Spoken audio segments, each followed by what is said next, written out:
Hello student, in this particular video we are going to cover FEMA Overseas Investment Rules and Regulations. Up till now we have covered whole FEMA Act and now only this amendment part is left. So this is the last part of our FEMA Act. Let us look into the amendment parts of paper number 60, that what all the amendments are there in the paper number 60. So there are few amendments in the Competition Act that we have covered with the Act itself. There is some minor amendments in PMLA that we have also covered in the PMLA Act itself. The IBC amendments also has been covered, and now the major amendment, that is the FEMA amendment. In the Competition Act, I am expecting MCQ of my 2 to 4 marks, okay, from the amendment part. In PMLA, it is not expected that any kind of MCQ or descriptive part might come from that amendment. So we can say that it is a negligible amendment. IBC, again I am expecting MCQ question from that. But FEMA amendment is the most important amendment, okay. As well as this FEMA amendment will help you in your paper number 4, laws. Okay, I am expecting at least 5 to 10 marks descriptive question from this particular amendment, because this amendment is actually very much important. So we have covered, let me tell you some brief what we have covered. We have covered the ECP part, right? External commercial borrowings part. In what happens in the external commercial borrowings is Indian entity wanted some money, okay? Indian entity wanted some money, so they are borrowing externally, okay, they are borrowing from the foreign country. But in the investment, overseas investment, what is going to happen, that Indian entity has a huge money and they are going to invest outside the country, that is in the foreign company. I hope that you are able to differentiate between ECB and overseas investment. Okay, in ECBs, the Indian entity have to borrow the money from outside India, and in overseas investment, Indian entity is going to invest outside India. Okay, PRI, that is a person resident in India, is going to invest in the foreign entity. So now I hope that you got the basic point of the overseas investment. Now this act is it covers the rules and regulations. First we will cover the rules, after that we will cover the regulation, and then this amendment part will be over and your FEMA also will be over. The Foreign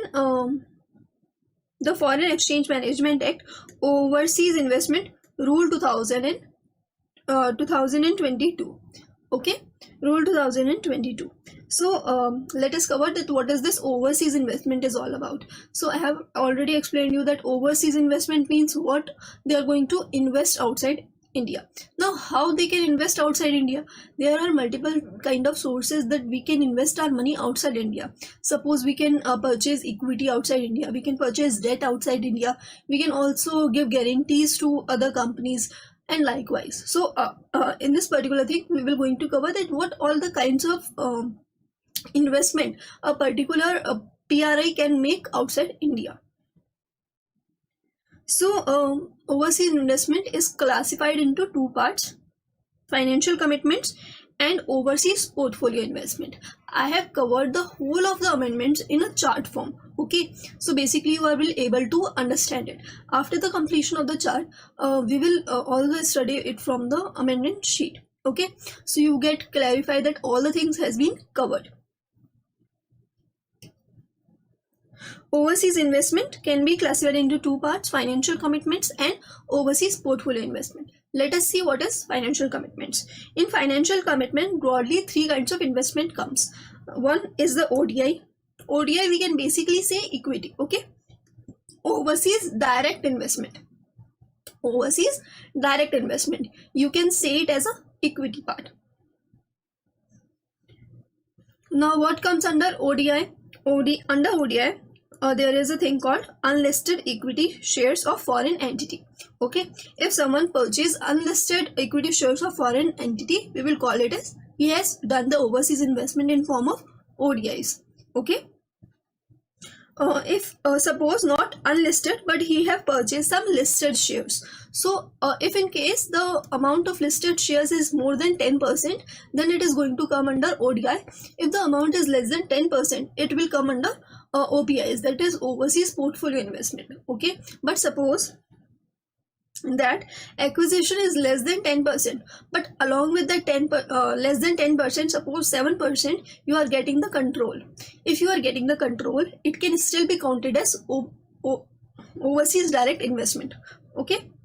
So there are three components of overseas direct investment. One is the unlisted share, second is the 10%, more than 10% listed shares, and if less than 10% listed share, then along with that control must be acquired. Suppose if less than 10% and also we are not able to get the control also, then it will come under OPIs. Okay, overseas portfolio investment. Let us see that what all comes under ODIs. Unlisted equity shares, 10% or more listed equity shares. Suppose we have purchased more than 10% of a listed equity shares. Suppose we have purchased 11%, but after some times of purchasing, the shareholding, we dissolved the shareholding and now we only own 7%. So whether it got shifted to OPIs? No. We can only once see when we are going to purchase it, we can only once see that okay, this particular investment is ODIs. Now it will be continue to be ODIs even if the percentage reduced later on. And suppose in the case of same in the case of control, acquisition of less than 10% listed equity shares along with the controls. If suppose when we have acquired the control, so it is ODIs, but now after certain period of time the control got dissolved. So now whether it can be shifted to OPIs? No, it cannot be shifted. Now it is only the ODIs. Later on, even if control lost, it continue to be ODIs. Okay, so when we are acquiring it, we are actually seeing the condition at that time only. I hope that now you are clear with what are ODIs. Now what are ODIs? If Indian entity or PRI is acquiring unlisted equity shares, if listed equity share, then more than 10%, if less than 10%, if they are acquiring along with controls, it will come under ODIs. If less than 10% or less than 10% without control, then it will come under OPIs, overseas portfolio investment. Now we have covered that overseas investment, there is something known as financial commitments. In financial commitments, there is ODIs. Along with ODIs, there is something known as debt-based instruments. Okay, one can invest into equity and one can also invest into debt. So if someone is purchasing debt-based instrument, that is purchasing debentures or something like that, listed or unlisted. Okay, in this case, whether it is listed or whether it is unlisted, it will be covered here only. Now, non-fund based arrangement. What is this non-fund based arrangement? Where money or monetary things are not engaged. Okay, let me just tell you that if some PRI wanted to invest outside India, foreign country, okay, he can invest by financial commitments.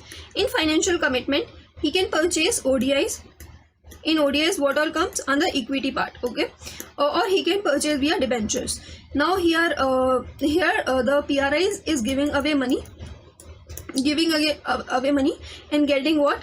Getting equity, getting debentures, and likewise. But PRI can also give something known as non-fund based arrangements. What is non-fund based arrangements? Where money is not allowed, means money is not involved. We are not going to give away the money. So what we are giving away? We are giving away our commitments. We are taking the guarantees. Okay, we are taking what? We are taking guarantees that okay, if something happens, we will going to reimburse you. Okay, we will going to reimburse you. So PRI can also invest by way of guarantees. So in financial commitment, what all three things comes? ODIs, debt-based arrangement, and non-fund-based arrangement, like guarantees on behalf of any foreign entities. Okay. Now, in overseas portfolio investment, there is financial commitment and there is overseas portfolio investment. Whatever is not coming under ODIs, investment other than ODIs but does not include. Okay. Suppose if something is not a qualified ODIs, then it will be going to come under OPIs. Okay. If something is not qualified as ODIs, it will going to come under OPIs that we have seen, that is less than 10% without control. Then what it will called? It will called OPIs.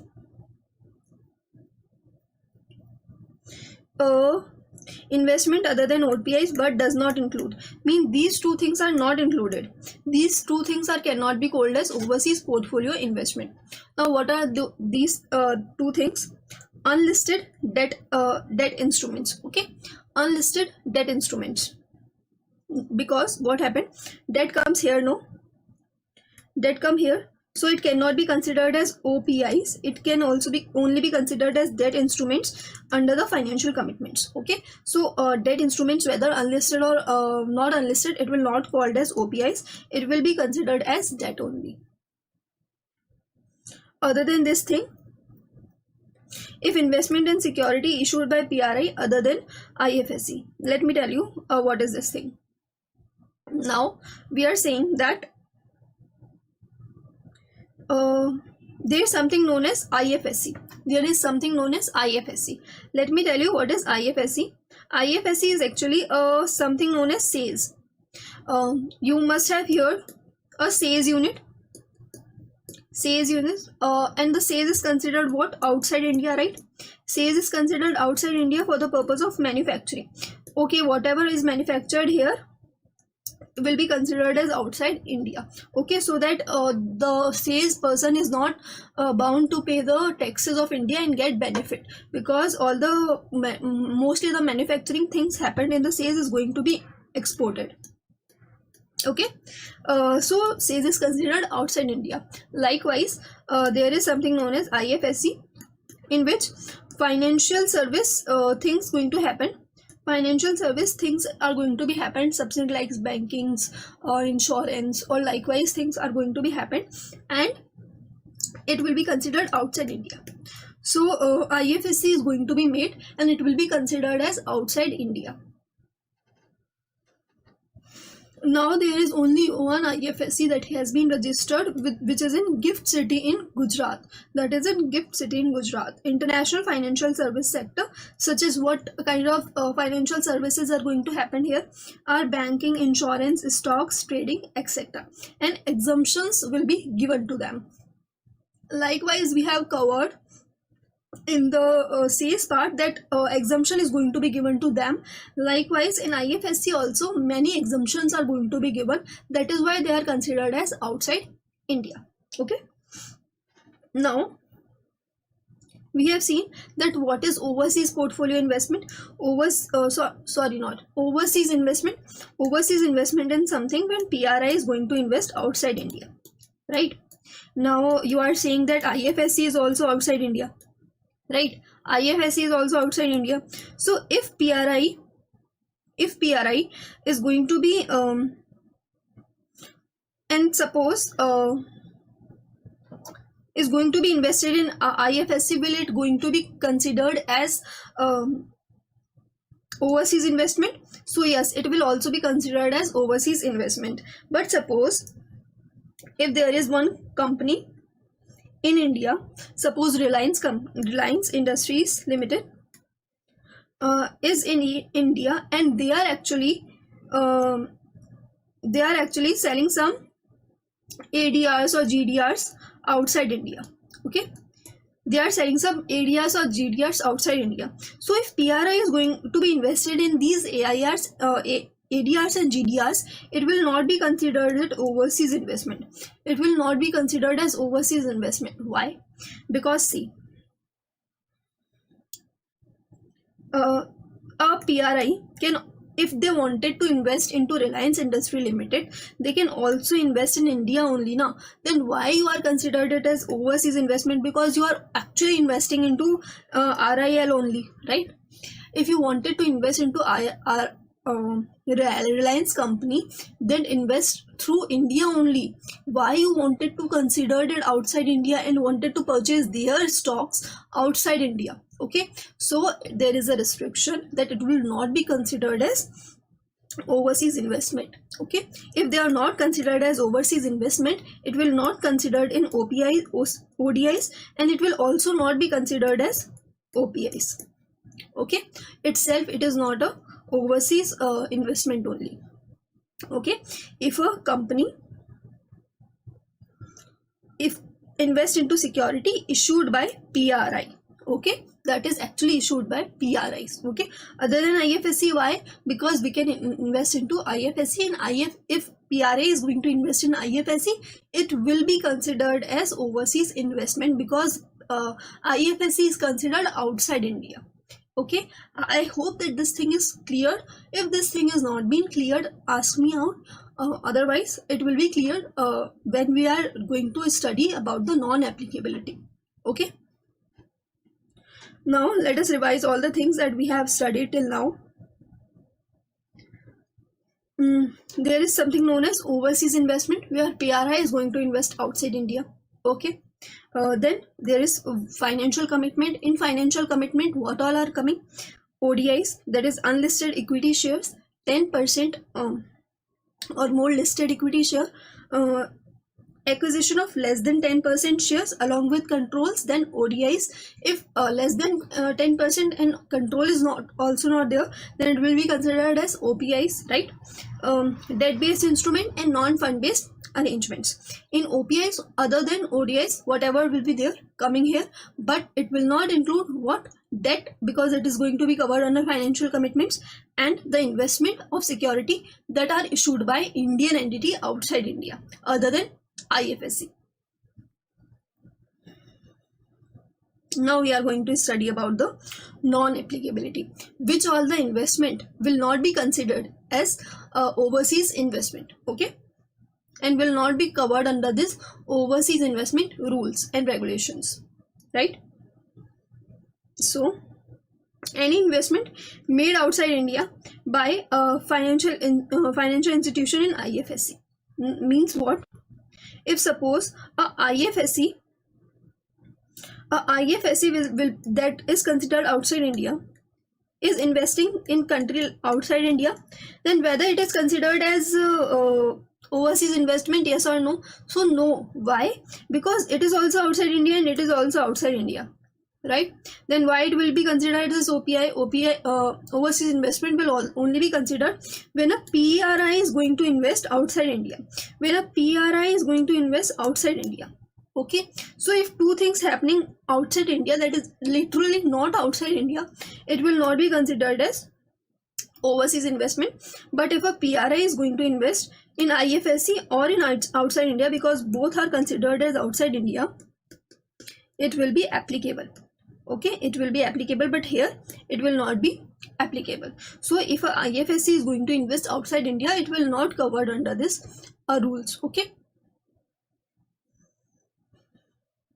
any investment made outside India by a financial institution in IFSC.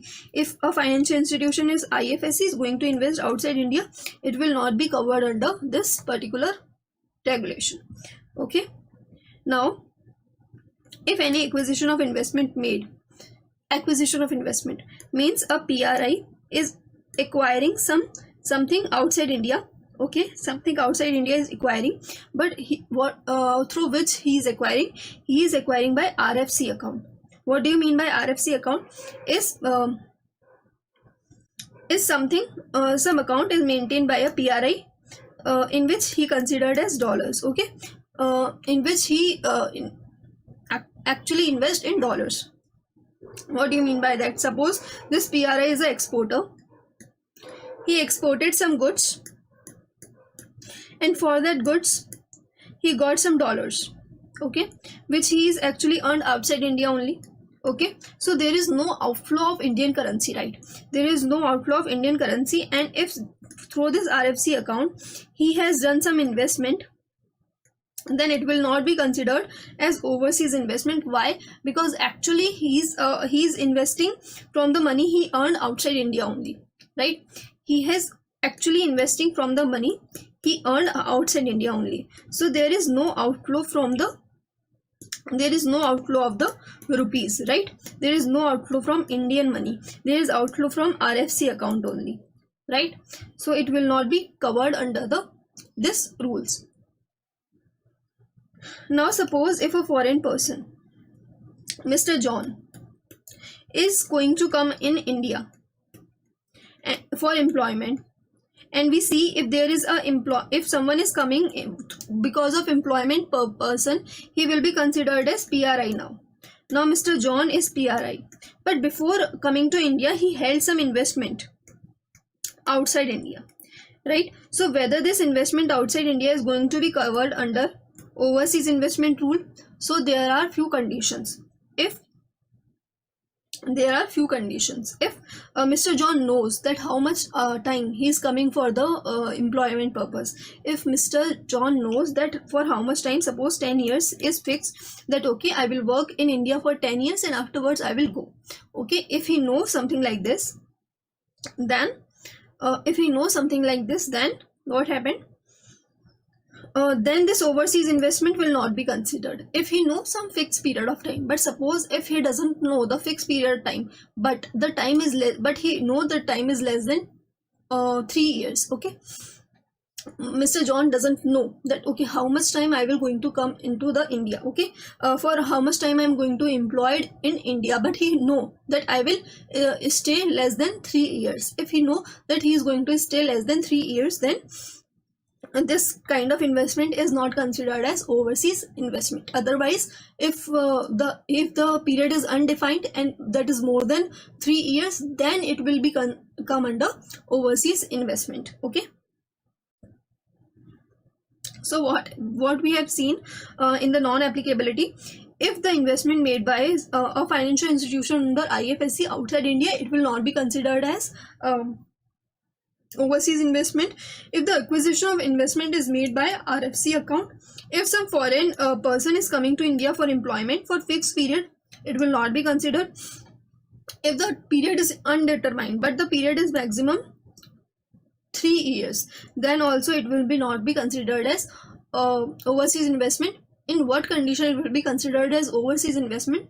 When the foreign person is coming to India for employment and the time period is not defined and the time period is more than 3 years. Okay, if the time period is more than 3 years, then it will be considered as what? It will considered as OI. Okay, overseas investment. And it must be there that the investment must be held outside India when he is PROI. Okay, so Mr. John must be PROI when he held the investment. Okay, let me tell you all the non-applicability. One is the IFSC. Okay, and the second one is if a PRI acquire anything from outside India, any investment from his RFC account, if Mr. John, who is actually a PROI, and at the time Mr. John is a PROI, he held some investment outside India, right? He held some investment outside India, but now Mr. John is coming to India for the purpose of employment for either for a fixed period of time or if uncertain period of time, then less than 3 years, then in that case it is not considered as overseas investment. Okay, so now we know that what all covered under the overseas investment. Okay, and President think if any PRI invest outside India, it will be considered as what? Overseas investment. And now we also know that in overseas investment there is something known as financial commitments and there is something known as overseas portfolio investment. In financial commitments, what all are covering?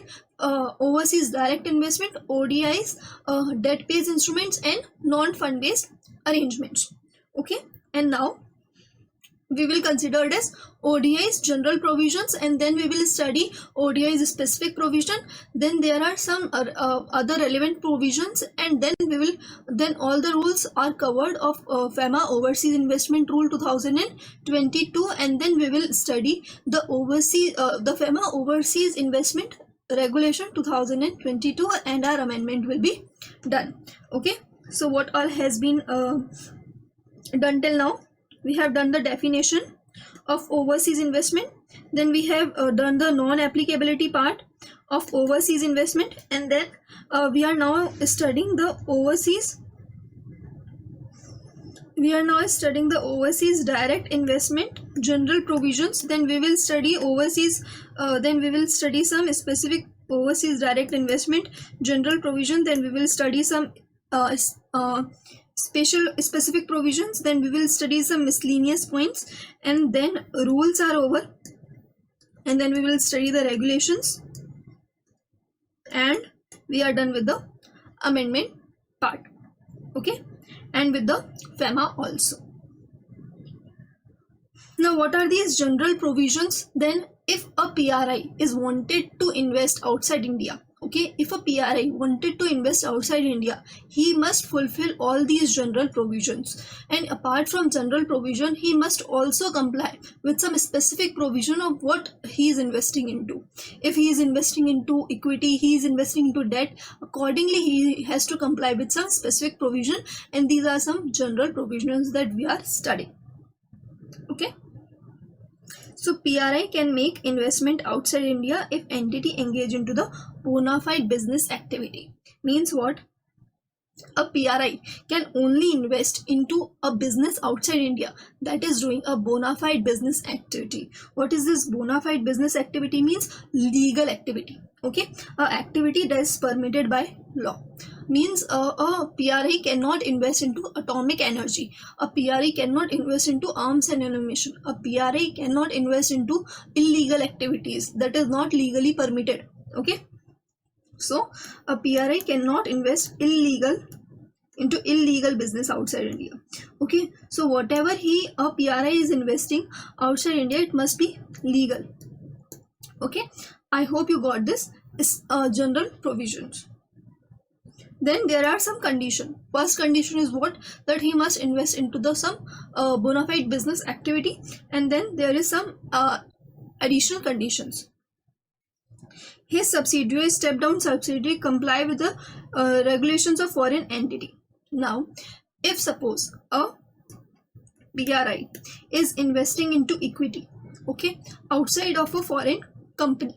Now this foreign company, if a PRI is investing into that foreign company become its subsidiary, right? If we are investing into equity, that company is now becoming our subsidiary or step down subsidiary. If it has some subsidiary and it is investing into a subsidiary, or suppose if this foreign company is also investing somewhere, so it is step down subsidiary, all must comply with what? All the rules and regulation of the foreign company, all the local laws. So whatever laws outside India, that subsidiary must follow that laws as well.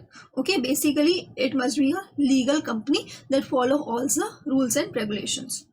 Okay, now what is saying, if someone is wanted to ODI, means if someone wanted to give equity, someone wanted to invest into equity in the Pakistan, he must get the approval of CG. So suppose you are a PRI, you wanted to acquire some equity of a Pakistani company, then you have to get the period approval of CG if you wanted to invest into Pakistan.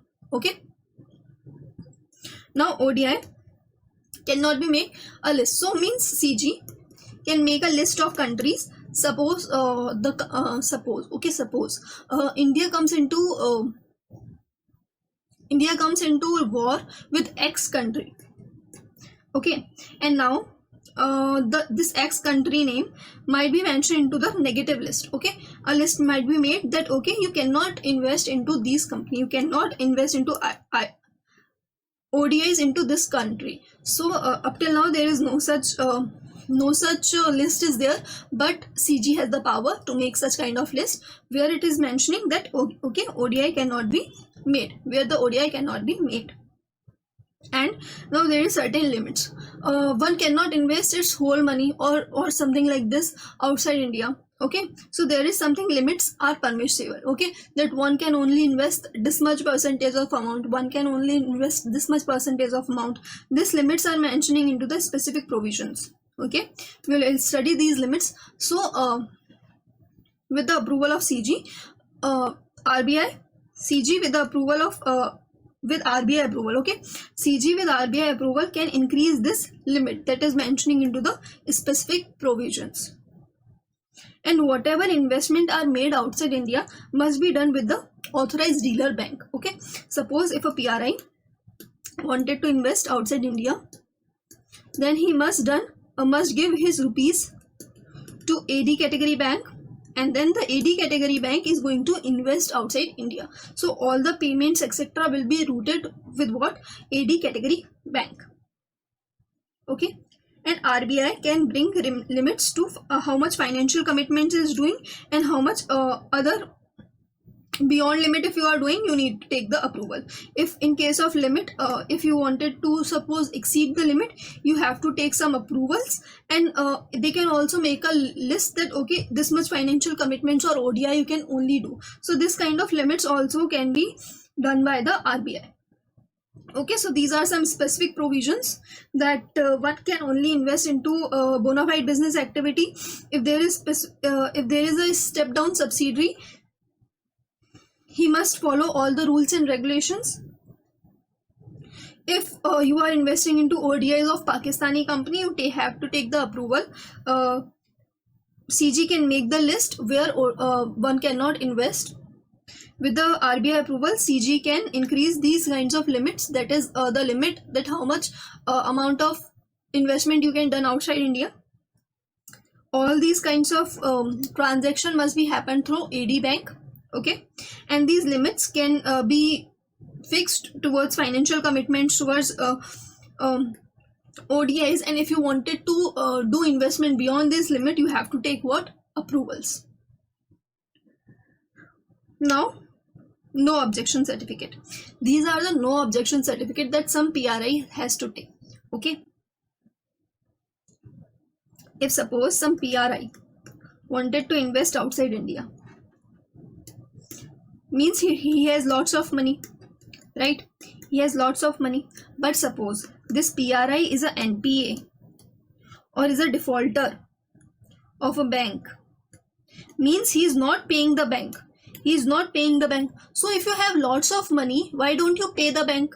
So if he is not paying the bank, he must obtain no objection certificate from the bank before investing his money outside India. That okay, bank has not any problem because he has the money and now he is investing outside India but not paying your debt. Something like this, if he obtained the no objection certificate, then he can invest outside India.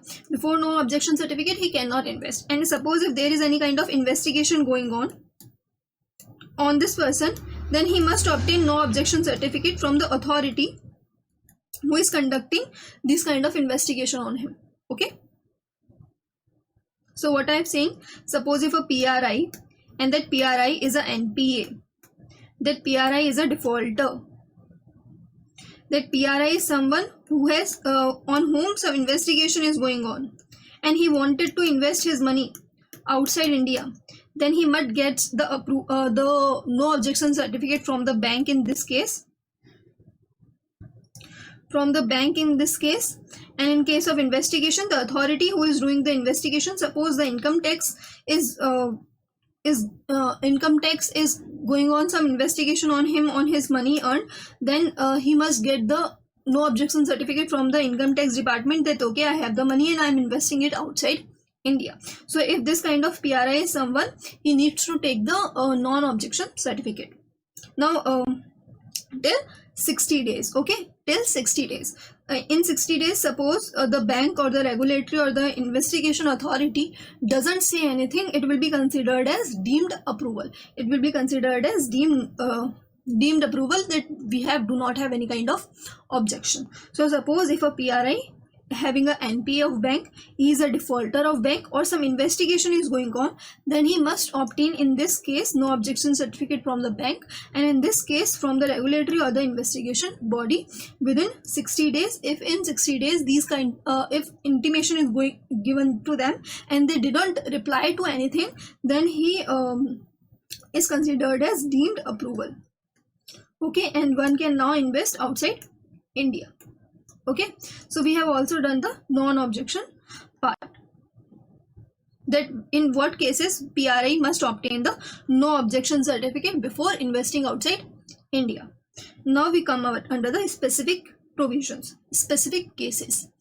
Till now we have done the general provisions, and now we will consider it as we will do the specific cases. Before doing the specific cases, we must understand who is considered as PRIs. Till now we have learned that if a PRI wanted to invest outside India, then who is this PRI? This PRI can be classified into the Indian entities, a resident individual, and other individuals. Okay, and other individual other than Indian entity and resident individual. So what are these Indian entities? These Indian entities are only for these things. What are these 4 things? A company, a body corporate, a LLP, and the partnership firm. These will be considered as Indian entity for the purpose of this act, for the purpose of specific provisions. Okay, these are considered as Indian entity: company, body corporate, LLP, and partnership firm. Okay, who will be considered as resident individual? So natural person will be considered as a resident individual. Natural person means you and me. Okay, if suppose a company will be considered in the Indian entity. If you and me, we are the natural persons, if we wanted to invest outside India, what specific provisions will be comply with regarding the resident individual? And other than these, all persons are considered as other persons. Okay, and the foreign entity are someone who is registered or incorporated outside India, including IFSC, because IFSC will also be considered as outside India. So IFSC will also be considered as foreign entity to whom we are investing into. Okay, I hope you got this point. That now specific provisions. What are specific provisions? That if ODI means what? Equity investment. Okay, equity investment, ODI by Indian entity. Okay, if ODI by Indian entity, then we will see the schedule 1 provisions. OPIs, overseas portfolio investment by Indian entity, then we will consider it as schedule 3. If OI means what? Overseas investment, that covers all the things. If OI by resident individual, then what we will see? We will see schedule 3. If OI, overseas investment, that is whole of the things, by PRI, other than Indian entity and resident individual, means other person. If other person is doing any overseas investment, then we will see the schedule 4. Other persons like what? Which does not include the company, LLP, partnership firm, or natural person. What can be come under the other person? Like trust, HUF, and other entities. Okay, if they are doing any kind of overseas investment, then we will see schedule 4 for checking their requirements. Okay, for checking their requirements. And in schedule 5 we will see that how overseas investment in IFSC that is considered outside India can be made by PRIs. PRIs means all the 3 persons. Okay, how all the 3 persons can make investment in IFSC. So then we will see the schedule number 4. Schedule number 5. I hope you got all the points. That if ODI by Indian entity, we will see what? Schedule number 1. If OPI by Indian entity, we will see what? Schedule number 2. If suppose OI by resident individual, we will see what? Schedule number 3. If OI by other person, then we will see schedule number 4. If OI in IFSC by PRIs, then we will see what? Schedule number 5. I hope you got this point. And along with this, we need to see what? General provisions. Along with this, we need to say the general provisions that already we have gone through. Okay, and we also needed to see that whether no objection certificate has to be taken by him or not. Okay, now we will study the specific provisions. After this, there are some miscellaneous point and the rules has been done, and then there are some regulations. After this, the lecture will be done. Okay, now let us move forward in the schedule 1, that is ODI by Indian entities. Now, how ODIs we all know, equity. Now, what are the manners to acquire this kind of equity? How a Indian entity can acquire ODIs? So an Indian entity can acquire ODIs by way of subscription into MOA. That is the first way of getting the equity shares, that they must subscribe the MOA through bidders and tenders procedures. One can bid into tenders, etc., to acquire the equities. Right issue and bonus issue can also be done. Capitalization of debt. Suppose an Indian entity gives some debt to a foreign entity, and now he is unable to pay the debt, then the debt can be capitalized into equity, and that is how equity can be acquired by the Indian entity. Okay, so these are only the manners through which the Indian entity can acquire the equity. Okay, swapping of equity share. So there might be swapping of equity shares, or by way of merger, amalgamation, or demerger, an Indian entity can acquire the ODIs of a foreign entity. Okay, so these only are the manners to acquire. Okay, after this,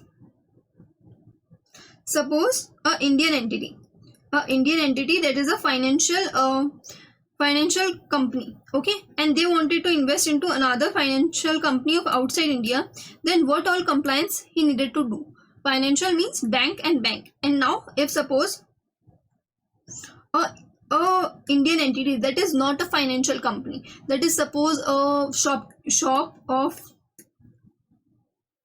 food, or suppose shop of firecrackers, something like this, that is not relevant with the financial thing, and if they wanted to invest into the financial company outside India, that is something known as bank, then what he needed to comply, we will look into that matter.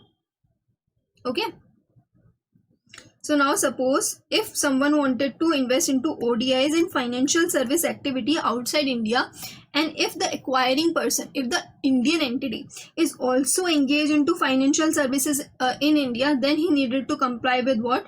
He must get the profit in 3 preceding financial year. Means the Indian bank who wanted to invest into equity of outside India bank, means financial service provided company, then he must also get net profit. No, you also must get net profit, then only you invest outside India, right? You are not even doing the profits in India, and now you wanted to also invest outside India. First do profit. So the first condition is what? He must do the net profit in at least preceding 3 financial year. Then only Indian bank or Indian financial service providing entities can invest into another financial service providing entities outside India. Now whatever he is doing, he must register and regulate it accordingly, and he must obtain all the approval from both India as well as host country as well as host jurisdiction. What do you mean by this? By India means a bank in India. That means he also get the approval of Indian government. If it is outside India, then he must obtain the bank outside India. Then he must also obtain the approval of outside India, that is the host country government, right? But suppose the bank is actually situated into IFSC, then these kinds of the regulator, the government will call what? Host jurisdiction. Okay, so the government of IFSC will call what? Host jurisdiction. So if the Indian service providing is going to be investing anywhere here, he needed to get the approval of what? Indian government, host country government, and or host jurisdiction. Okay, so if an Indian entity that is engaged into the financial service providing country, and he is also wanted to invest into another financial providing service activity, he must comply with 3 conditions, that is at least having net profit into 3 preceding financial year, he must register and regulate, he must obtain the approval from both Indian government, host country government, or host jurisdiction government. Okay. But now suppose that someone wanted to invest into financial service providing entities, but he himself is not engaged into financial service providing in India. Means what he must be a shop of a food truck, he can be a firecracker shop or something like this, that is not engaged into the financial service providing entity. Then he cannot invest into banking and insurance company. If someone is not a financial company, he cannot invest into bank and insurance. But can he invest into mutual fund? Can he invest into AIF funds, etc.? So yes, he can do that, but he cannot invest into what? Banking and insurance, financial providing service only. But he can invest in insurance company when the insurance is related to its primary business. Suppose I have tell you what, that it is a process of firecracker. Now in the business of firecracker, insurance is very much important. Insurance is actually ancillary business, because he needed to take the insurance, right? Because anytime if fire has been occurred in the firecracker business, whole business will gone. Okay, so insurance is primarily to his business, even if he is not engaged into the financial service providing things. Okay. So if insurance is ancillary to his business, he can also get the equity or ODIs of what? Insurance company outside India. Okay, insurance company outside India, if the insurance is primary to his business. But can he invest into firecracker business? Can invest into bank? No, he cannot invest into bank. Can the firecracker business invest into mutual fund, AIF, or other financial service providing activities? Yes, he can do so if we comply with all the conditions.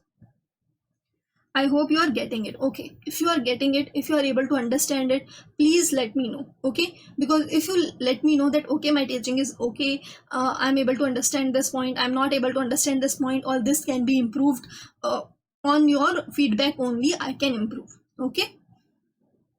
And if you are able to get it, if you are able to recognize it, if you are able to understand what I'm saying to you, you must tell me, DM me on Telegram. If this video is going to be uploaded on YouTube, you can comment in the YouTube. Okay, please just let me know. It is very much important for a faculty to know its feedback. That is why you must comment every time. Okay. Must have 3 preceding financial year profits. He must also get the profit of 3 preceding financial year. But in this case, there is a relaxation of COVID, that in case of 2021 or 21-22 is excluded, because even if you do not have profits in these years, it will be considered as it will not be considered, and it will be ignored even if you do not have profit in these years. Okay, so this is only the relaxation part, and all the rules and regulations of RBI you must follow if you wanted to invest outside India in a financial service providing entities. Okay, now hope you are getting it, these 2 points, that if someone is wanted to invest into financial service providing activities, if he is a financial service provider, then what he needs to comply. If he is not a financial service provider entity, then what he need to comply with.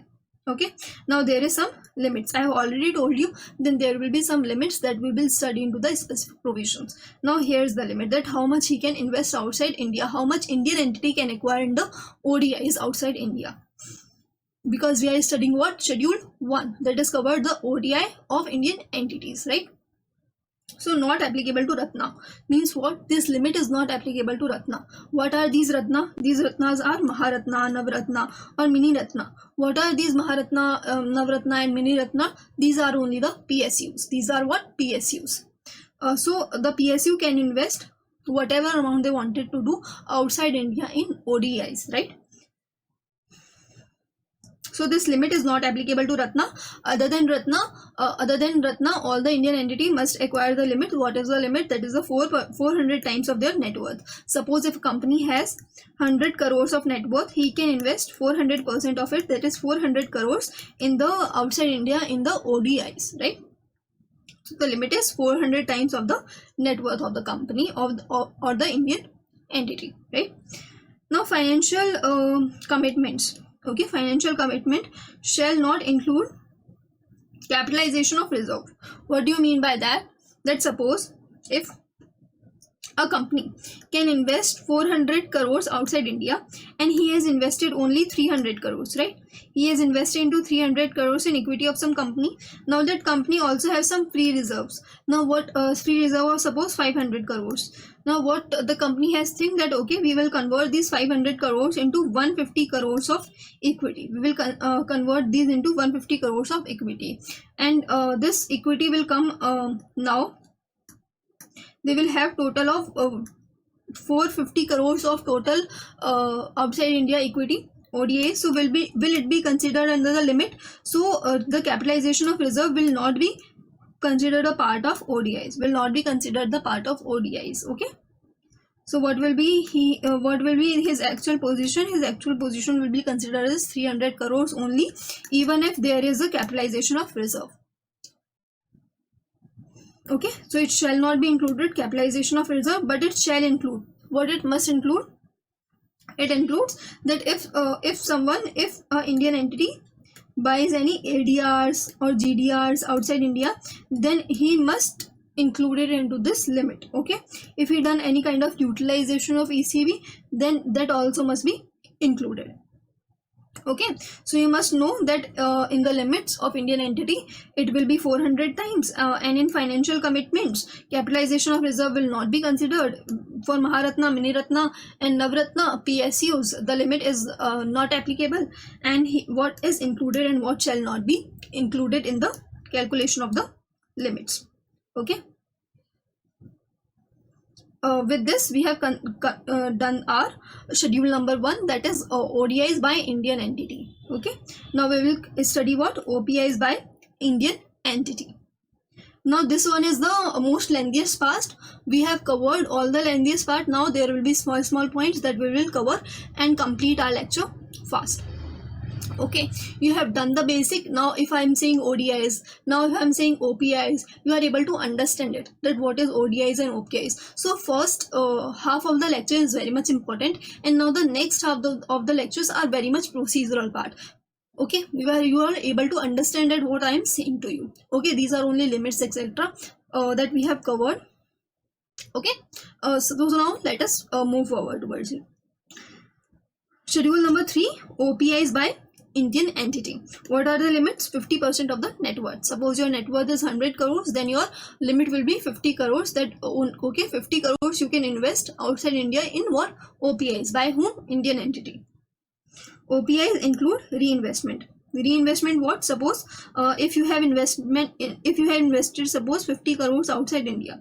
You have invested 50 crore outside India. From this you have earned suppose earned an interest of 5 crores.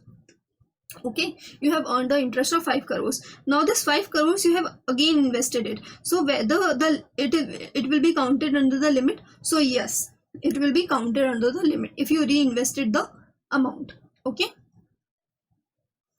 So OPIs include reinvestment. How? The manner through which the OPIs can be acquired. So OPIs can be acquired by way of right and bonus issue, capitalization of any amount due towards Indian entity by foreign entity. Okay, capitalization of any amount due towards Indian entity from foreign entity means if some debt has been taken and now he can also be converted into OPIs than the ODIs. Okay, then in this way also Indian entity can acquire OPIs. And in case of swap, merger, demergers and amalgamation, this is also can be a manner through which OPIs can be acquired by the Indian entity. Okay, I hope you got this point. With this we have covered our schedule 2 also, that is the limit, what it is included and what are the manners to acquire the OPIs. Now schedule number 3, how OI means overseas investment, whole of the overseas investment can be acquired by resident individual. So limit will be resident individual means what? A natural person like you and me. So how you and me can acquire investment outside India, how we can acquire investment outside India, how we can invest into companies like Google, Microsoft, Yahoo, that is actually outside India. So how you and me can invest into it? We can invest without permission, $250,000. So suppose if you have some dollars, I have some amount, we can convert it into dollars, and we can invest outside India without any permission up to a limit of $250,000. So without any permission, you and me can acquire outside India investment up to rupees 250,000 per annum. Okay, it is covered under liberalized remittance scheme. Manner to acquire, how you and me can acquire any entity not engaged into the financial services sector. First thing, we cannot invest into bank, we cannot invest in financial service providing activity. You and me, being a natural person, being an individual, we cannot acquire the equity shares of some bank outside India. Okay, any financial service providing entities outside India. It is the restriction. Reinvestment is also included. Capitalization, if we have done some debt and the debt is converted into equity or something like this happened, we can also invest like that. If in case of swap, bonus, gifts, inheritance can also be done. Suppose your father has some investment outside India, you can inherit from him. Sweat equity shares, if you are doing some work in some entity that is actually outside India and you have get some ESOPs or shares out of it, you can also acquire in that way also as a natural person. Minimum acquisition of management holding means what? Suppose you are a natural person and you are a board of director of Google. Okay, you are a board of director of Google, and being a board of director, it is a requirement that you must obtain, suppose 5% of, it is actually very high that I am taking you, but for the purpose of the example, suppose for the holding of this position, for being the board of director of Google, you must obtain some equity shares of Google. So in this way also you can hold some equity shares or the investment outside India. For the purpose of minimum requirement of management holding, for holding your position, you acquire some minimum holding in the company. In this way, a natural person or a resident individual can obtain what? Overseas investment. Now, in case of gift and inheritance, one can acquire without any limit. Suppose your father has invested 10 lakhs dollars outside India, so you can acquire in the way of inheritance from him without any limit of, suppose 250,000. Being a PRI, you can receive the gifts from your relative. If you are a person resident in India, you can receive the gifts from your relative. As an investment, your relative has done some investment and he can gift the investment to you. And if you are a PROI, you need you can take the gift as per the regulation of FCRA Act. As per the regulations of FCRA Act. ESOP without any limit a person can take. ESOP without any limit a person can take, but if the ESOP must be uniform to all. Means what? If suppose a company is doing some ESOP, that ESOP must not be like that okay, he is only giving to you only. It must not be like that. Whatever ESOP he is giving, or whatever the ESOP policy will be, it must be like that it will be uniform for all the employees. Okay, it must be uniform for all the employees. In that case only you can take without any limit. So I hope you got all the points related to how you and me as a natural person, as a resident individual, can acquire outside India for a overseas investment. Okay, with this we have done the schedule number 3. Now schedule number 4, OI, overseas investment by PRI other than Indian entity or resident individual. Means what? Other entities like what? Trust, how a trust can invest outside India, how a mutual fund or venture capitalist fund or AIF funds can invest outside India, how a domestic depository can invest outside India, how a depository, NSDL or CDSL can help outside India investment. So like this we will study.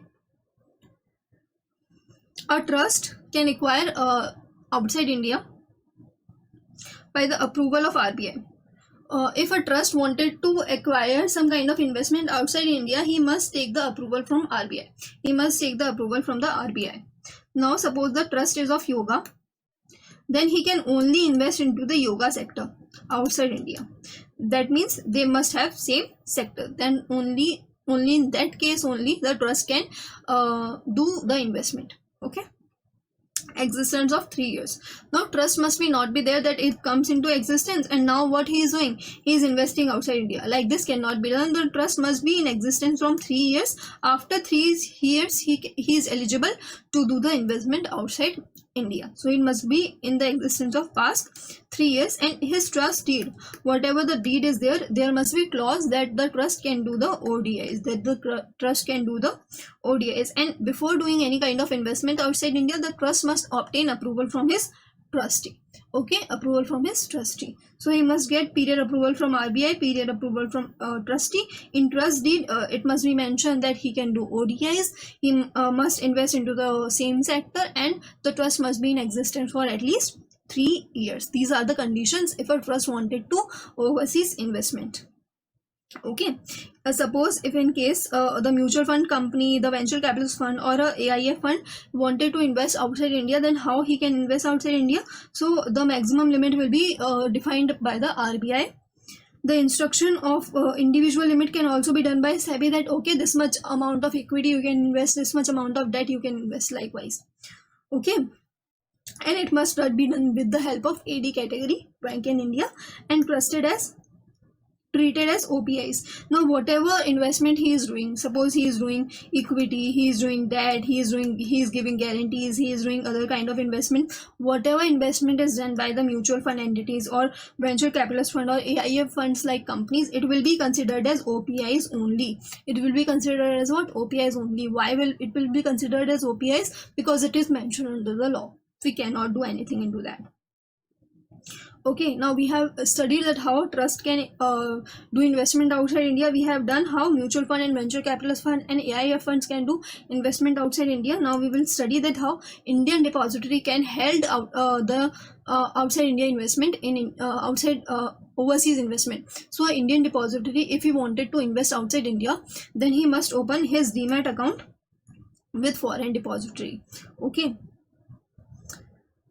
means suppose if some foreign investor wanted to give some securities into Indian depository, that is he wanted to acquire some IDRs, that an Indian depository receipt, to held this kind of foreign security, the Indian depository do what? He will he will open the demat account in foreign depository, and in foreign depository there will be demat account of suppose NSDL, CDSL, and they will held their investment there in the demat form. Okay, so like this Indian depository needed to do the investment outside India, held the investment outside India. He needed to open the demat account with the foreign depository. With this we have completed our schedule number 4, and now the last schedule, that how a person resident in India, there is an Indian entity, resident individual or other person, can invest into the IFSC. Now all the conditions that we have studied above, be it general provision, be it specific provision, all must be fulfilled when a PRI wanted to invest into the IFSC, that is considered outside India, but actually it is within India. If someone wanted to invest into IFSC, all the conditions that we have studied above will be considered there as per it is mentioned, but there are few changes. What are these changes? These are some changes, that if suppose if some PRI is investing into IFSC in some foreign financial services, then he must needed to take a 45 days approval. He must needed to take what? 45 days approval. If not, if PRI, because all the persons in IFSC will be financial service providing entities only, right? All the entities will be financial service providing activities, right? If the PRI is actually a financial, if this person who is investing is a financial service provider, he needed to take the approval within 45 days. If this PRI is not a financial service provider, then it must not be like that he must get the profit. Okay, we have studied above that if someone wanted to acquire into the financial service providing entities, he must get the profit of suppose 3 preceding financial year, or likewise we have studied in financial service provider and for other entities as well. But if someone is wanted to acquire in IFSC only, then profits is not necessary. Profits is not necessary. Okay. Now one can also invest into investment firms and vehicles, and one can invest into other financial service but not in banking and insurance. One cannot acquire banking and insurance investment in IFSC. Okay, a PRI can invest into other financial service providing, but a PRI cannot invest into bank and insurance in what? IFSC. I hope you got this all the points. Okay, I'm moving a little bit of faster because these are not much important. Whatever it is, I'm trying to tell you. Okay, with this we have completed our specific provisions as well. We have covered our general provisions, we have covered our specific provisions. Now there are some miscellaneous provision, and with this we will complete our law rules, and then we will move forward towards the regulation, and then all the things will be completed. Okay, now pricing. What I have told you, that a PRI, person resident in India, will invest outside India in the foreign entity. Okay, now he is acquiring some equity shares. Now the pricing of this equity shares is suppose $10, but he is actually paying him what? $100. So this pricing on which he is acquiring outside India, it must be on arm's length basis. It must be on what? Arm's length basis. This is only what this miscellaneous point is talking about, that whatever pricing of investment you are doing outside India, it must be on arm's length basis. And AD bank, means authorized dealer bank, will also ensure that whatever investment you are doing is on arm's length basis, and the pricing will be as per the regulation, that is on arm's length basis. The main point is that the pricing must be on arm's length basis. Okay. Now how someone, if suppose you and me has acquired some investment outside India, how we can transfer and liquidate that? So one can transfer their investment to PRI also and PRY also. Suppose I have invested some shares of outside India, I can transfer this share to a person resident in India also, or a person resident outside India also. If there is some mergers, acquisition or demergers, by this way we can also do the liquidation or transfer. But the merger, demerger or amalgamation, whatever is happening, it must happen as per the applicable rules and regulation, by following the applicable rules and regulations. Okay. Disinvestment. Suppose if you have acquired 100 shares, now you wanted to disinvest into that. Okay, you are disinvesting into that, you are selling that.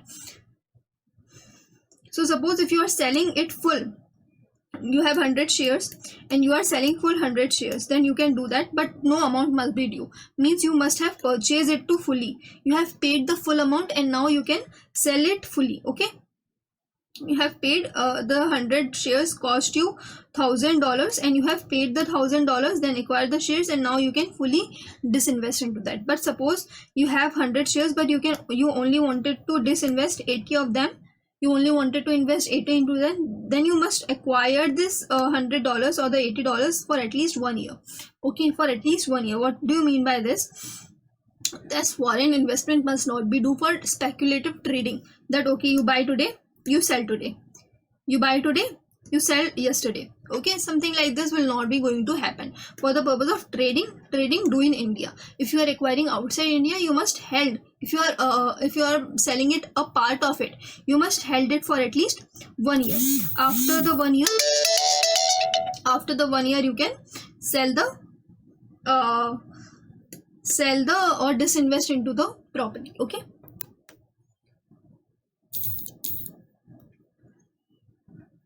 Now, if suppose the initial investment is in contravention of this act, you must have got the non-objection certificate, right? You are someone who needed to get the no objection certificate, but you do not get the no objection certificate, and you invested outside India. So now this investment is in contravention of this act, right? This investment is in contravention of this act. Now the selling or transfer or anything like this is not allowed.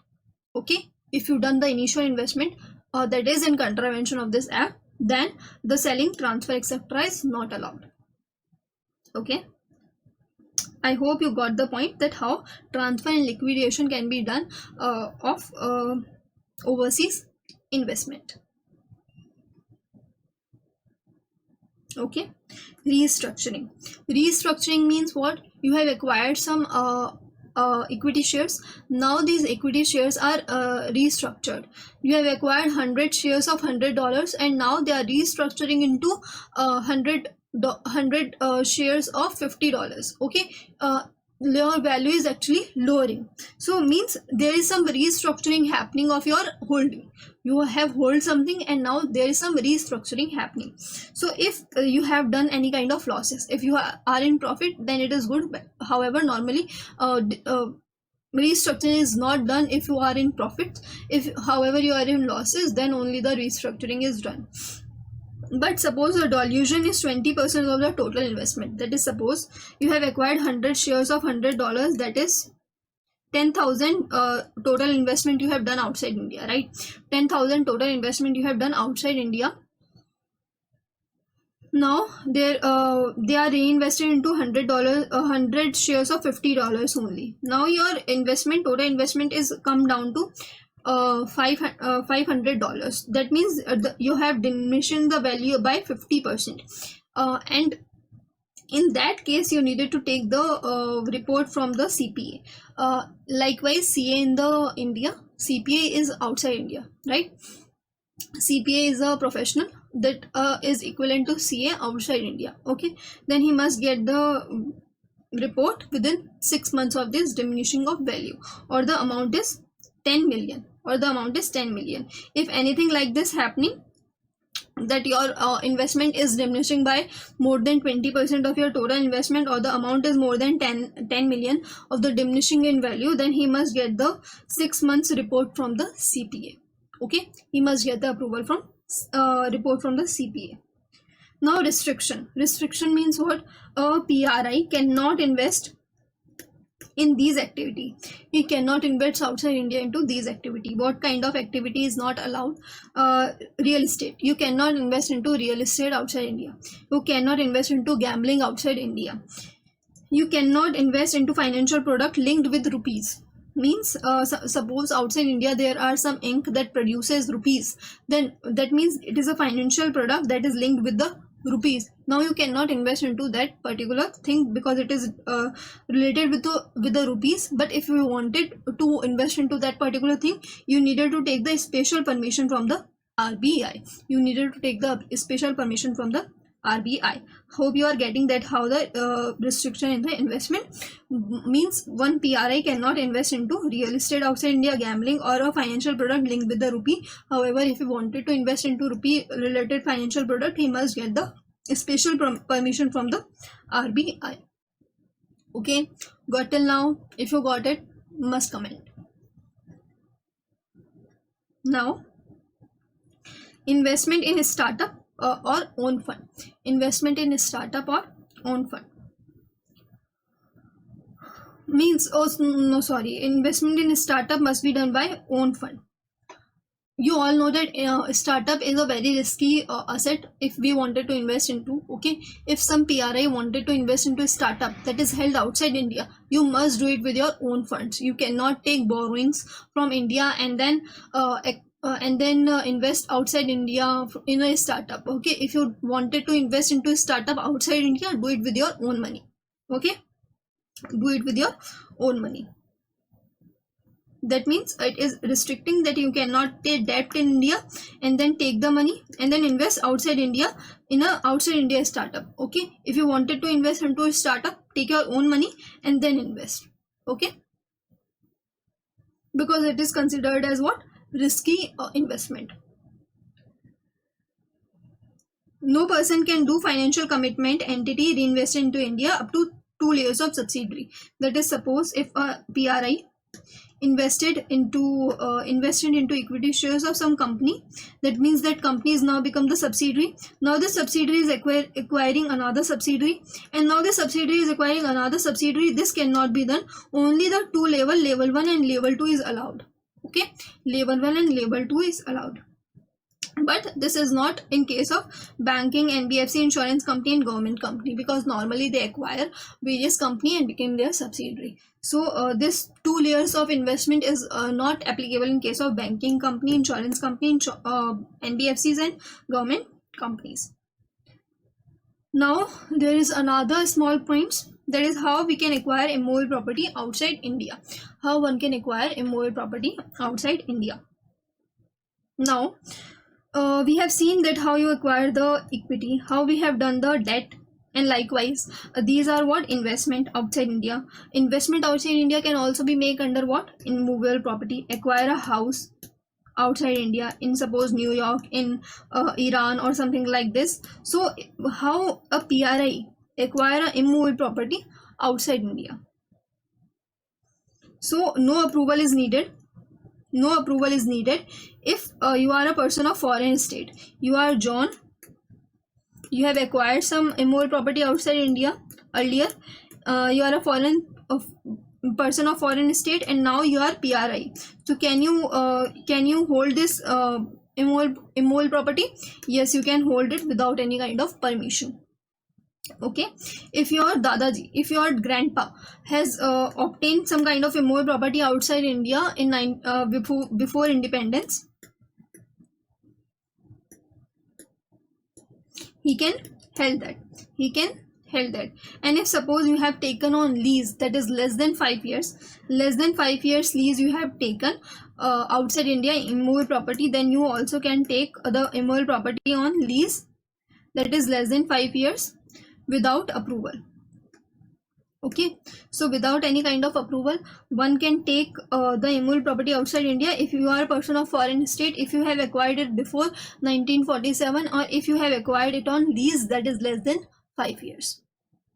Okay, other than this or PRI can acquire by way of inheritance, gift or purchase, that is run in PRI to PRI.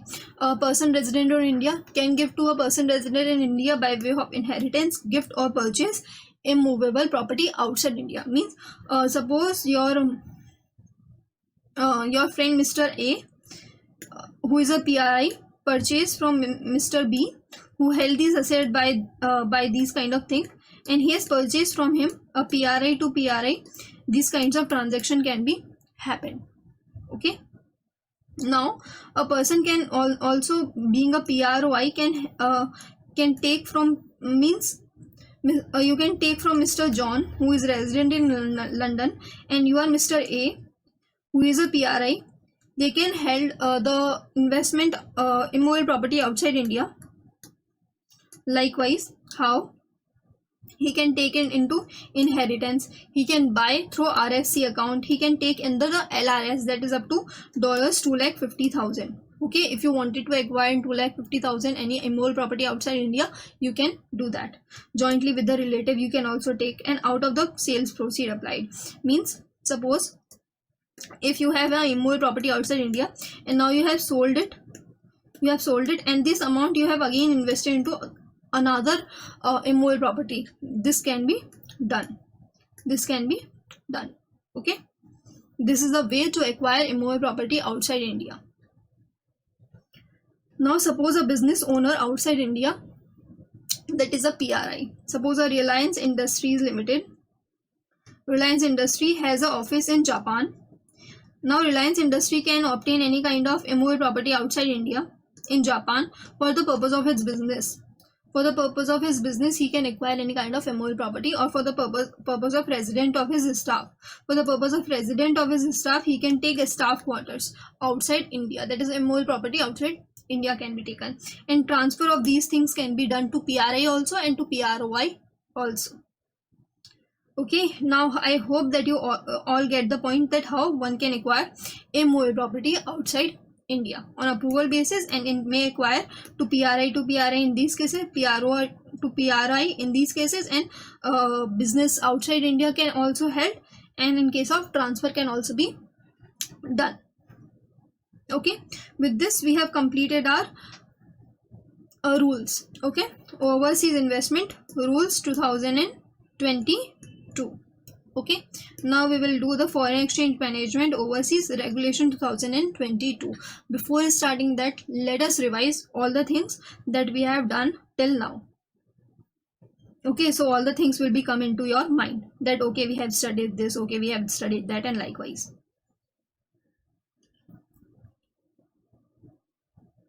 Firstly, we have done the all the definitions. What is ODIs, that non-fund based arrangement, and OPIs. Okay, after that we have done what? We have done the non-applicability part, that okay, it is not applicable if a IFSC investing outside India, if someone is investing from RFC account, or if someone is in the employment in India of less than 3 years or for a fixed period of time, overseas investment rules is not applicable. Then we have studied some general provisions. Then we have studied requirement of no objection certificate. Then we have studied some specific provision, that is schedule 1, schedule 2, schedule 1 we have studied, that is ODI by Indian entity, how it is acquiring, financial service providing things, and the limits. Then we have studied the OPIs by Indian entities, these limits and how it can be acquired. Then we have studied the schedule number 3 in the OI by resident individual, that how a resident individual can acquire overseas investment. Then we have studied how overseas investment can be acquired by Indian entity other than Indian entity, and resident individual means by way of trust, mutual funds, etc., how one can acquire it. Then we have also studied that how IFSC can invest outside, means a PRI can invest into IFSC. Okay, after this we have done some miscellaneous part related to the pricing, how transfer can be done, how if there is some restructuring and it concluded with some dilution, then you required the CPA certification, and how what are the restriction on investment. We have also studied that. And after this we have studied that how immovable property can be acquired outside India. Okay, now we will study the FEMA regulation part. Okay, now we will study the FEMA regulation part, and after studying the FEMA regulation part, we will done with our amendment of FEMA Act, as well as we will be completing the FEMA Act. Other than this, I have already covered in the lectures. Now we will study Foreign Exchange Management Overseas Investment Regulation 2022. In this thing, we will first study that how financial commitments can be done by Indian entity by way other than equity capital. See, in schedule number 1, we have studied that how Indian entity can do investment in ODIs. In schedule number 2, we have studied that how Indian entity can do the investments in OPIs. Right now, how other than this financial commitments can be done by Indian entities, other than these means what? Suppose in case of debt, in case of guarantees, that is non-fund based arrangements. Now how these things will be done, it will be covered under the regulations. It will be covered under what? Regulations. Okay, so for doing all these things like debt and the non-fund based arrangement and many other things, there must be some condition that he must comply. So the condition that Indian entity must comply is that he must be eligible for doing the ODIs. He must be eligible to do the ODIs, as well as he must have made it. Okay, he must have made it means what? And he also must acquire the control, that is the Indian entity who wanted to acquire other financial commitment must be eligible to obtain the ODIs, must have obtained that, and must have also gained the control over some foreign entity. Okay, if any Indian entity done this, then only he is eligible to make other financial commitment or investment outside India. Okay, now what are these other modes of investment? They can be by way of debt, by way of guarantees, by way of creation of charge, or by way of deferred payment. Then we will study what will be the mode of payment, that is how the Indian entity will obtain all these kinds of foreign commitments. Okay, and what will be the obligation on PRIs if they are doing any kind of investment, then what kind of obligations come over the PRIs, and what will be their reporting requirements. What will be their reporting requirements, that okay, I have done this kind of investment, how they will report to it, and what if they have delayed in reporting, and then we will done with our regulations. Okay, we're done with our amendment as well, and done with our chapter as well. Okay, now let us see. We have seen what are the conditions to comply, and now if someone wanted to create by way of debt, they wanted to acquire some kind of investment, then it must be done in the loan arrangement. Means the loan arrangement must be done between the Indian entity and the foreign entity, and the rate of interest, whatever the rate of interest has been defined, it must be on arm's length basis. It must be on what? Arm's length basis. And we have studied earlier also that the pricing must be on arm's length basis. Now, way of guarantee, how a Indian entity can give way of guarantee. They can Indian company can give guarantee for a foreign entity.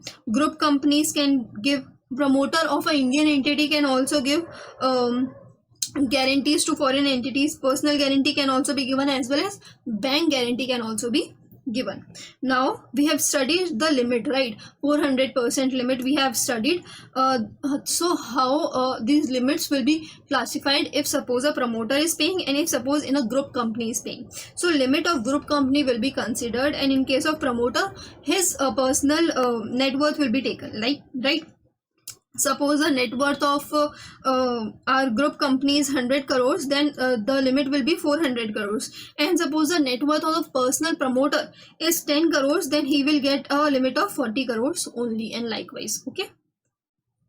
Now, for the purpose of creation computation of this net worth, the intercorporate debt must be removed. We have seen the group companies comprise of all the companies, subsidiary, etc. If there is any kind of intercorporate debt, it must be removed from the calculation of the net worth, and after this the limit will be applied. Okay. Open-ended guarantee must not be done. Open-ended guarantee means what? A kind of guarantee in which there is no fixed end limit. Okay. Suppose I have given you guarantee that if this payment has not been done within 1 month, then I will reimburse you. Okay. It must not be there that if he doesn't pay you anytime, I will pay that. Okay. So it must not be, it must be time bound. Okay. It must not be open ended. Okay. Where end is not defined, it must be close ended. Okay. If non-fund based guarantee, suppose the person has been defaulted. Okay, the person has been defaulted, the foreign entity has been defaulted, and I have now I have to pay. If I have to pay, this arrangement or this investment is now converted into lending. Okay, this investment is now being converted into lending. If non-fund based guarantee revoked or defaulted, it will be considered as lending now. That I am defaulter and I have to pay it. Okay, it will consider it as my debt. Now, Indian entity joint guarantee can also be given, and jointly and individually. Let me tell you what is this. Suppose if there is a transaction of 100 crores and two parties jointly together give the guarantee, that okay, I have given the guarantee of Mr. X has given the guarantee of 50 CR, up to 50 CR, sorry, not 50 CR, 50% together they have made 50% together they have agreed to do the guarantee, that okay, 50% you pay and 50% I will pay, but it will be considered in their limit 100 crores only. Why? Because suppose Mr. Y also defaulted, this foreign entity defaulted, and Mr. Y also defaulted, then the whole payment will whole burden of payment will put on Mr. X. So that is why even if you are doing any kind of guarantee you are given, it will be considered jointly and severally, and whole amount will be deducted from your overall limit. Okay, whole amount will be deducted from your overall limit. Indian entity jointly guarantee, so it will be considered jointly and severally. Jointly and individually means individually we will also see the joint value only. And if there is performance guarantee, it will be considered 50% only. Why? Because performance guarantee is considered less risky. What do you mean by performance guarantee? See, there are two types of guarantee. One is the fund based guarantee. What do you mean by fund based guarantee? That suppose a foreign entity needed to pay a bank loan. Okay, he needed to pay $100 million of bank loan, and we have given the guarantee that if this person is not able to pay this bank loan, I will pay him. So in this kind of transaction, the consideration will be 100%. And now there is something known as performance based guarantee. In what happens in the performance based guarantee, there is this foreign entity needed to do some work. He needed to perform some kind of services. Suppose he needed to make some kind of building. So the guarantee is given, if this person is unable to do this kind of work, I will pay you. Okay. Normally the foreign entity performs its obligation, and if in this kind of performance guarantee, suppose the amount of value he needed to do is 100 million, then we will consider it only 50%, that is $50 million only. Okay, even if jointly and severally, it will be considered 50% only. Okay, this is the basic case. Okay, it is given under the law, and it will be considered 50% only.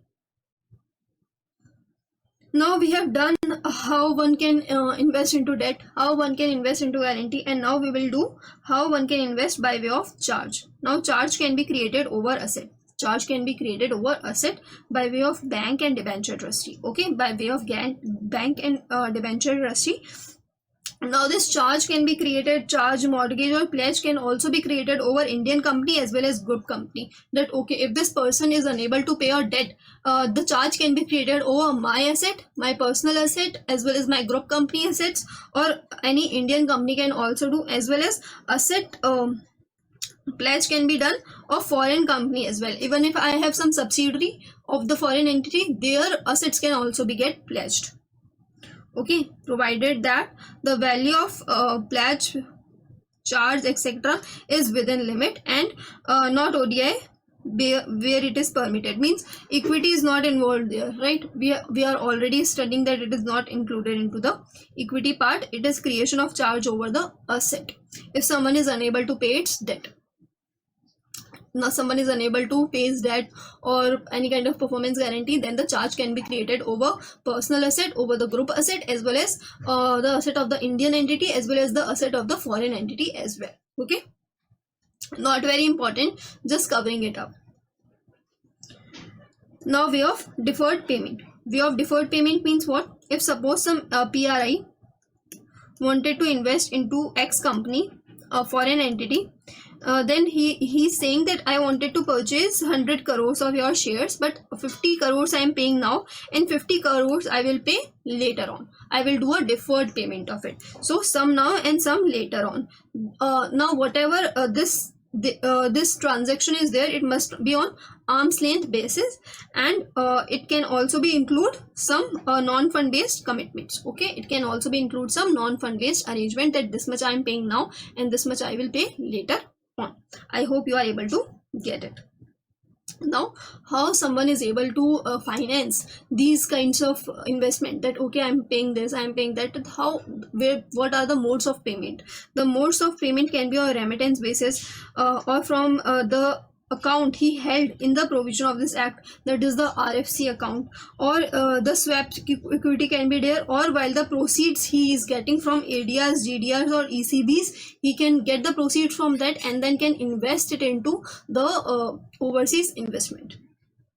Okay, theoretical part, just reading it out. I'm not accepting any kind of questions from this particular para. Okay, now obligations, again something that is you only needed to cover it up once. Then what are the obligation on PRIs? If someone is doing any kind of investment outside India,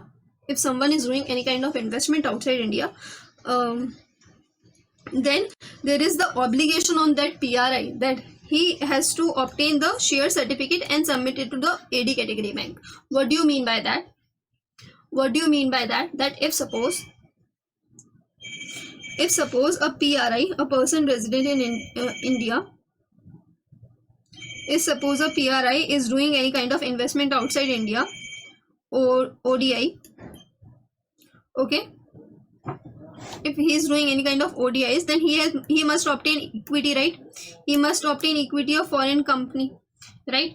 So he must get the share certificate of that he has done some kind of investment outside India. These share certificate must be submitted within 6 months of this investment. With whom? With AD category bank, right?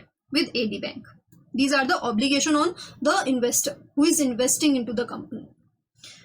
UIN has to be obtained, that is unique identification number, from AD category bank. Now each company has their own UIN. Suppose you are investing into the Amazon company, so Amazon has its own UIN. Amazon has its own UIN, and likewise each company has each UIN with the RBI. ODI shall repatriate. Okay. Suppose you have sold your overseas investment. Okay, you have some overseas investment and now you are selling it. So you must get some amount. Now this amount must be repatriated in India within what? 90 days. If you have disposed, sell, transfer or otherwise your any kind of investment, it must be repatriated into India within 90 days. Okay. Now earnest money can also be invested. Now suppose I have told you now the ways to invest. The ways to invest also include bidding, right? For the bidding you might have to make some kind of earnest money. You might have to deposit first some kind of money and then only you can participate into the bid. This kind of money is known as the earnest money that you needed to pay in advance for participation into the bid. So can you give these kinds of earnest money? Yes, you can give the earnest money. And if there is any kind of open-ended guarantee you have given, it must be converted into close-ended guarantees within 3 months. Suppose the end date is not yet decided of the guarantee you have given, it must be decided within 3 months. Only some procedural part. I hope if you are able to get the words that I am saying to you, it is more than enough. Okay. Now there is some reporting requirement. There is some reporting requirement on PRI, that if a PRI is making some kind of investment, he must needed to report it. How he must needed to report it? So here only time limits has been given. That okay, if PRI is making some kind of investment, some kind of financial commitment, he needed to inform to the RBI within certain period of time. If he has done any kind of disinvestment or restructuring in his investment, he has disinvested or he has restructured his holding, he must intimate within 30 days. In this also some kind of time limit is given, and here 30 days has been given. If a PRI has invested, sale, transfer, then PRI invested into OPIs. Okay, if a PRI has been invested into OPIs, that is overseas portfolio investment, and this overseas portfolio investment he has invested, transfer and sale, then he must inform it within 60 days from the half yearly, okay, in which he is invested, transfer or made. Means what? If suppose a PRI has make a OPI investment within 6 months, then whatever investment he has given, he must inform it within 60 days from the end of the half year. Okay, and another half year, then within 60 days he again needed to inform that whatever OPI he has done, he has made a sale, transfer or acquired. Okay, so this is the reporting requirement over it, that okay, if you done any kind of OPIs within 6 months, then you needed to inform it within 60 days of the relevant half year. Okay, if suppose the company has given ESOP, if there is a Amazon company and he is given ESOP to all the employees, whether all the employees resident in India individually needed to report it. So here the provision is saying no, individually the employees within India of Amazon company who is getting ESOP do not needed to inform it, but the company, the obligation is come over the company, that the company needed to inform that I have given ESOP to these persons. Okay, so in case of ESOP, the foreign entity, the company who is giving ESOP needed to the obligation or the reporting requirement come over the foreign entity, that he needed to inform in case of ESOP. Okay, and if a PRI is also needed to send a annual performance report. Okay, a annual performance report within till by 31st December. Whatever investment you have done whole the year, you needed to on 31st December you needed to send a annual performance report. But this annual performance report is not required when in case you have acquired only less than 10% of equity shares. If you have only acquired less than 10% of equity share, you do not need it to make the annual performance report. But if you have more than 10% of equity shares of any foreign entity, you needed to make the annual performance report by the end of 31st December. These are only some kind of obligations or the reporting requirement put over the PRIs or the companies or likewise. I hope you are able to get it. Okay, and then if there is any delay in reporting, suppose I have told you all the time limits that within 60 days you needed to report, within 30 days you needed to report, within and the date of 31st December you needed to report. But suppose there is some kind of delay, then what happened? Then if there is some delay in reporting, you can still submit it with the help of the late fee. You needed to pay a late fee, but this submission is only allowed maximum period of 3 years from the due date of submitting. Suppose the due date is 31st December 2000, then you can only submit it by 31st December. Till 31st December 2003 you have option to delay reporting along with the late fee. Okay, I hope you got the points I have told you, and with this we have completed our rules as well as we have completed the regulations. Let us look forward towards the regulations once again. What are the regulations we have done? That how a Indian entity can obtain other than equity capital. For this he needed to comply with these two conditions, that he must obtain the ODIs as well as he has obtained it, plus he must get the control. फिर by way of debt how he can take it, by way of guarantee how he can acquire it, by way of charge how he can acquire it, by way of deferred payment how he can acquire it, then what can be the modes of payment, what are the obligations over the PRIs, what are the reporting requirements of the PRIs, and if in case of delay within 3 years he can still able to file it with a late fee. Okay, now with this I have covered all the relevant points with the help of this chart. How you will able to get this chart? You will able to get this chart on our Telegram channel Prep Logics. Okay, I will give the link if it is put on YouTube in the description box. Okay, now for the purpose of your self satisfaction, I will cover this whole amendments from the amendment sheet that is uploaded by ICAI for May 23 examination. Okay, so that you will know that okay, yes, we have covered all the points. Okay, otherwise in your mind it might be there that okay, either we have completed or not, we have done or not, because I have only make you understand by way of chart. Now we will study from the module only, not the module but the amendment sheet of May 23 examination. Now we have studied the Overseas Overseas Investment Rules 2022, short title etc. We do not need to read. With the definitions, we have seen that what are financial commitments. In financial commitment, we have seen ODIs, okay, ODIs, debt, and then the third thing is what? Non-fund based arrangements. Okay, non-fund based arrangement. I hope that all the things are coming in your mind. This we have covered. Indian entity, we have covered. There are 4 things covered in the Indian entity: companies, body corporate, LLP, and the partnership firm. Right? IFSC, we have also covered IFSC. Overseas direct investment, we have also covered that how overseas direct investment, unlisted share 10% without control, less than 10% with control, right?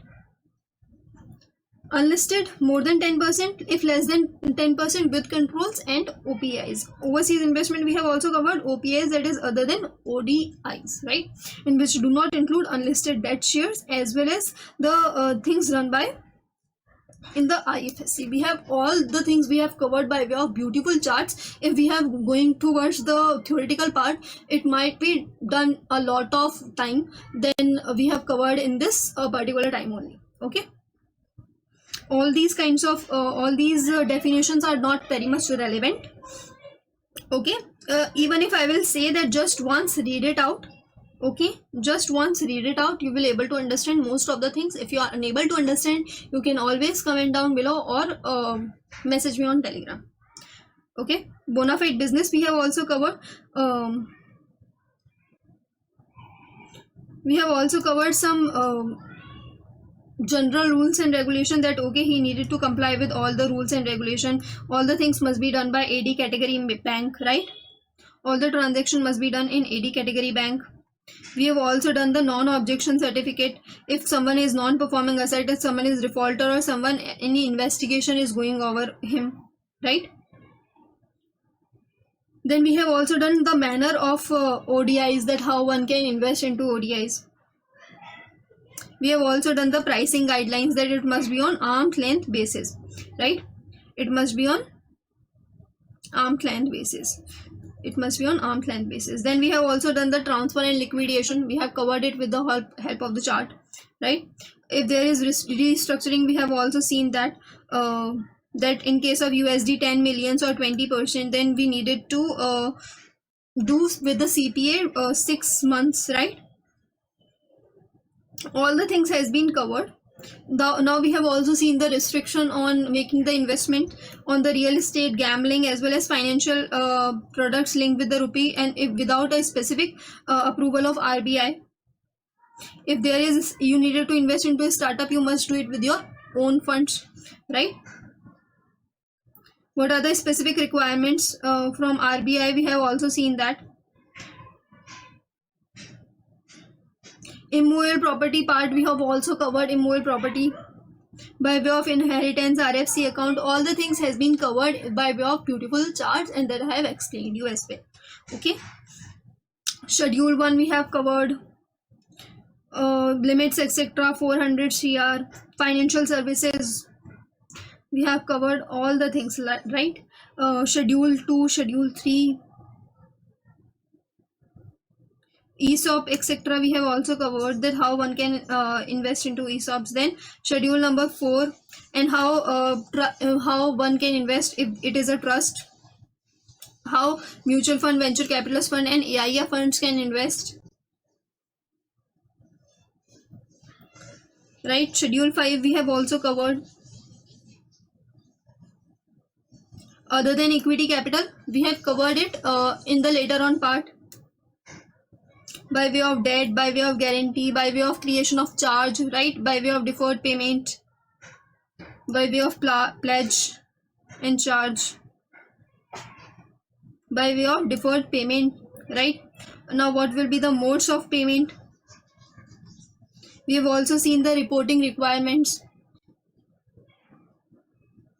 We have also seen if there is some kind of delay in reporting, then you can do it with the help of late fees within 3 years, right? With this we have completed our ODI part, OI part. Okay, overseas investment part, we have fully covered it. We have covered the rules, we have covered the regulations, we have done multi times of revision. We have also done it with the help of the amendment sheet given by the ICAI. Now what is your homework? Your homework is to read this particular sheet, okay, from the ICAI module. If you wanted this charts, you can get it on our Telegram channel, that is Prep Logics. Okay, also if this video is uploaded on YouTube, if you wanted to enroll for our full batch of economic laws in 100% English, you can enroll it with a fee of $4.99. that is a discounted fees currently going on. In this particular fees, we are going to cover your chapters, we are going to cover your amendments, all the things. We are going to cover the significant judgments, we are going to cover the significant judgment case studies, how to give exam, what to take into exams, and all the things you are required for economic laws will be covered in our batch. Okay, so you can consider it. All the links I will give in the description box if it is uploaded on YouTube. Okay, otherwise all my class students, all the best, and I'll see you in the next class. We have done with our FEMA. Now you must see the significant laws laws, significant laws. Okay, and after that we will do our case laws. Do the case laws. After this we will do our case study digest. Okay, see you guys in the next class. All the best. Must do your homework. If you wanted to score 70, 80 plus in this particular subject, you must give it appropriate time. Okay, all the best guys.